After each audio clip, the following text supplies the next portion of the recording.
आता आज आपण बनवणार आहोत पावभाजी। तर सर्व साहित्य कापून घेतलेले आहे आणि हे सर्व साहित्य आता कुकरमध्ये उकडून घ्यायचे आणि स्मॅश करायचे। त्यानंतर हे पण सर्व कापून घेतलेलं आहे। सर्वात आधी आपण त्यात वाटाणे टाकून घेऊया। आता बटाटे टाकून घेऊया। आता फ्लावर टाकायचा, गाजर टाकायचे, बीट टाकायचे, टाकून घेतलेले आहे कुकरमध्ये। आता थोडं पाणी मिक्स करायचं आहे, थोडं पाणी ॲड करायचं आहे। आता पाणी टाकून घेतलेलं आहे। आता आपण कुकरचं झाकण लावून घेऊया आणि 2-3 शिट्ट्या करून घेऊ आणि कुकर लावलेला आहे। आता आपण 2 शिट्ट्या करूया आणि मग बघूया। आता भाजी बनवायला सुरुवात करणार आहे। तर सर्व कापून घेतलेले आहे। तर आता सुरुवात करूया। सर्वात आधी आपण थोडं बटर टाकून घेऊया। आता त्यामध्ये तेल टाकायचं। आपल्याला पावभाजी तिखट हवी म्हणून हिरवी मिरची थोडी कापून टाकायची, हलवून घ्यायचं। आता आपण त्यात कांदा टाकायचा, मिक्स करून हलवून घ्यायचं।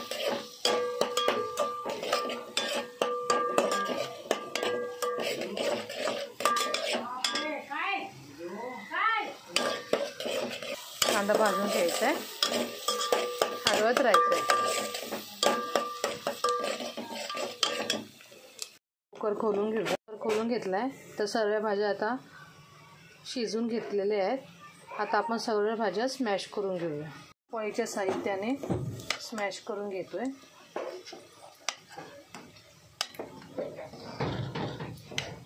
लालसर भाजलेला आहे। आता आपण त्यामध्ये टमाटर ॲड करूया। आता आपण टमाटर टाकायचं आहे। आता हलवून घ्यायचं आहे। आता त्यामध्ये आपण शिमला मिरची टाकायची,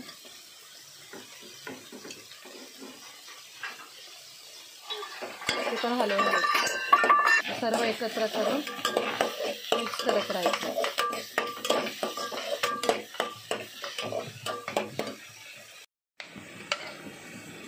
रवीच्या साहित्याने स्मॅश करून घ्यायचं।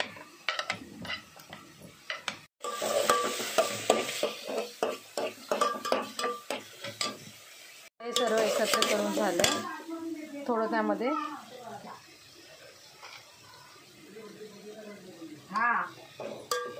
मिक्स करायचं, थोडं लाल तिखट टाकायचं, मिक्स करून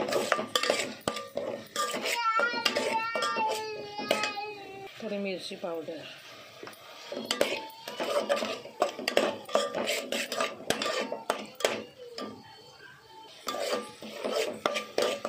हे आता स्मॅश करून घेतलं आहे। आता आपण ह्याला तुपामध्ये टाकूया।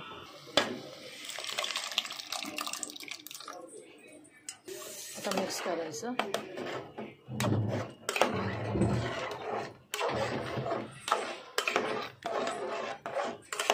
आता आपण त्यामध्ये कोथिंबीर टाकूया। तर आपण त्यामध्ये पावभाजी मसाला टाकायचा।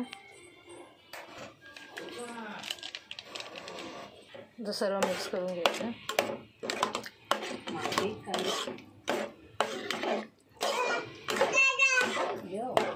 थोडं बटर टाकायचं।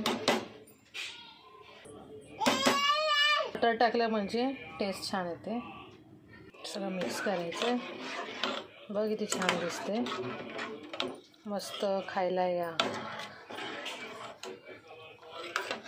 नक्की ट्राय करा। लाईक, शेअर, सबस्क्राईब करायला विसरू नका। तव्यावरती पाव टाकले। आता त्याला बटर लावून घेऊ।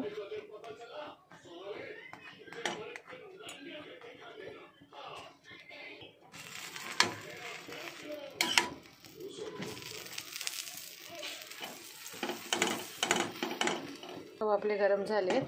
आता पावभाजी पण तयार आहे। तर आपण खायला सुरुवात करूया। रेडी आहे, खायला या। मस्त तयार आहे।